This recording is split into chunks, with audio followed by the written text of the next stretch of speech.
Hey everybody, Max here again. I'm here for another Meet a Halfie episode of Hapa Hour. Today I got my friend Yuki Sato. Hey, what's up? He is a basketball player here in Japan as well as Mr. World Japan 2016, which is a pretty good title to have. It's an honor to have to represent Japan as Mr. World. I'm half Australian, half Japanese. I grew up in Japan, but half of my life I've lived overseas. I play professional basketball in the new B League. I play the 3rd division for a team called Tokyo Sick Reefs. And in July, I've been nominated as Mr. World Japan 2016. We just kind of wanted to delve in today and see like how he got brought up, where he kind of took his direction to become a basketball player in Japan, and then what kind of brought him to become Mr. World Japan 2016 this year. So first question, you just said that you grew up in Singapore. What is the story behind your upbringing? My father used to work there. He still lives. Both my parents still live there, and my father started working there.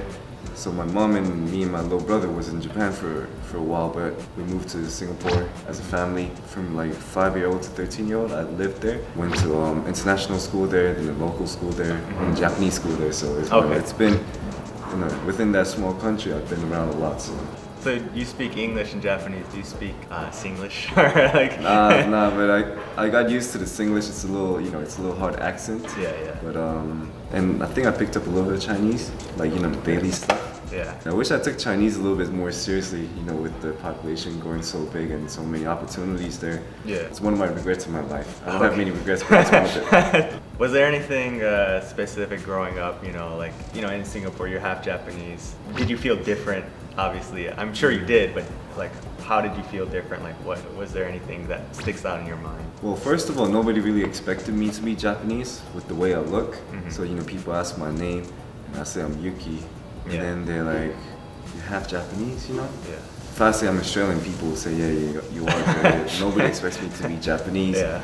And Singapore used to be a colony for Japan during the war. So, when you learn those kind of stuff at school, people kind of look at you like, oh, they're the people that really took over the country a little bit. Mm-hmm. But overall, they're really friendly people, and it was great living there. Yeah, so there wasn't really much, discriminations or anything. Yeah. It's a really global city, Yeah. like all kinds of mix. So, people there are really warm-hearted and open armed. I moved to China when I was 13 in between my 7th grade. And I lived in Shanghai for about a year and a half. You eventually made your transition to Japan. Back to Japan. When was that? Near the end of my 8th grade. Mm-hmm. So I came back to Japan, and it was a little bit of a hard transition with everything being so different. Did you go to Japanese school? I went to a Japanese school, local school within my city, Bunkyoku. Yeah. And it was just so different. I mean, I went to Japanese school when I was in 7th grade, 8th grade. Mm-hmm. But just being in Japan is like really different the way things go. Sure. So I know that for sure. It was, but you're in Tokyo, obviously. Did you feel like I'm sure school was hard, but was everything else pretty much okay? School wasn't that hard. It was more of the transition, like the cultural, some things that you expect or the way people say things is, English is more straightforward, where in Japan you gotta really read in between the lines, as they say. So I think that part really hurt me, and also that how you, like the respect part, how you respect the elders is a little different, stuff like that. Also playing basketball overseas is more kind of frank, but within Japan it's more like an organization kind of stuff. Do you mean professionally? Or? No, just when I was in school. Oh yeah, well it's a lot more tight.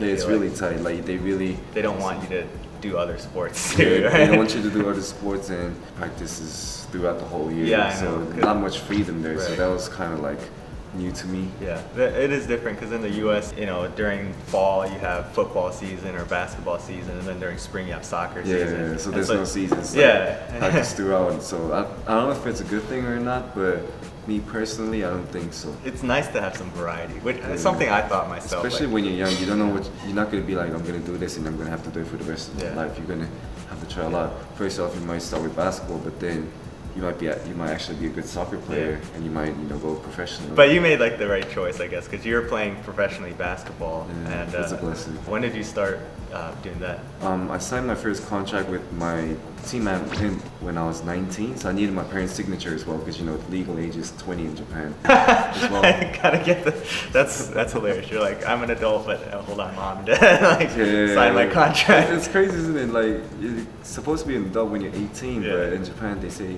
above 20. So right. I guess we were talking a little bit about the cultural gap, but you applied to be Mr. World Japan this year. What made you want to do that? First of all, Miss World is one of the longest. I think it's the longest beauty pageant they have in the world. One of the biggest ones, I think.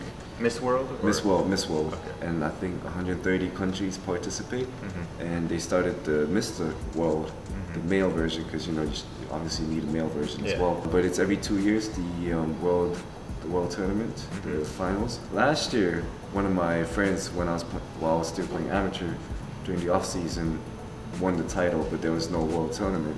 So they said they could redo it this year. I got a recommendation to, as a semi-finalist. Yeah. And I, just from there, was fortunate enough to, get the Japan title.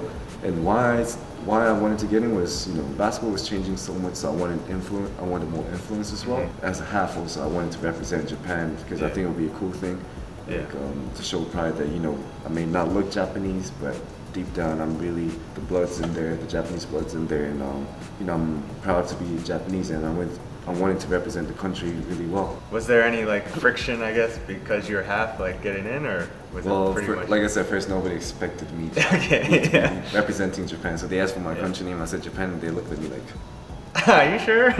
Not Australia? Don't look Japanese. That's how they looked at me. But that's awesome. They still selected you within the country. Yeah. So like I said, it's a blessing. People just look at you differently because you represent the country, and that's not something that you get to do every day. And at the same time, Miss World Japan is also a half. She's half Indian, and I know that you were on stage with her when she got selected. Yeah, I was fortunate enough to see her get selected, and I feel proud of her. I hope she represents Japan really well, and the best of luck to her. Did you know her before the competition? I don't really have much connections with her. Maybe I'll have an opportunity to talk to her, but hope she represents the country really well. She seems really like a great girl. So one question I wanted to ask you: did you have any identity issues, or how did you solve any identity issues if you had them, growing up or to where you are today? Like I said, first of all, they don't expect you to be Japanese, but then you come to Japan, and when I'm overseas, they sometimes consider you more Japanese because of my name and stuff like that. But then when you come to Japan, they kind of look at you more like a foreigner, and then they have this kind of half image. Because you're having this and that, that was really hard to fit into. But then, while you're playing sports, those kind of things don't really matter. Gender, where you're from, what you speak, it's just a matter of, if you really love the game and if you play properly or not. So growing up, when things were tough, when you're growing up, you really think about your identity, not just, through the cultural thing. But I felt like basketball was my identity, and I set my goals, set my focus on being a professional player. And achieved it, and I'm fourth season, I'm blessed. I think that's a good point to note. You have multiple identities. Everyone has multiple identities. It doesn't matter where you grow up, it's what you do that makes you who you are. You might be Japanese, you might be some other country. At the end of the day, it doesn't really matter. It's what you do, what you believe in, and what you're trying to achieve in life. So that's your identity. Do you have any final remarks you want to make?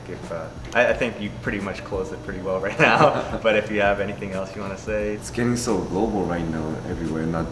I grew up in Singapore, and I've seen it transition into the global country it is right now in Japan with the Olympics coming up. It's going to even get more global with all the social media, everything being so accessible. It's getting huge. 2020 Olympics, people are really looking forward to that here in 2020, Tokyo. it's going to be crazy. So a lot of people are starting to open up their mind.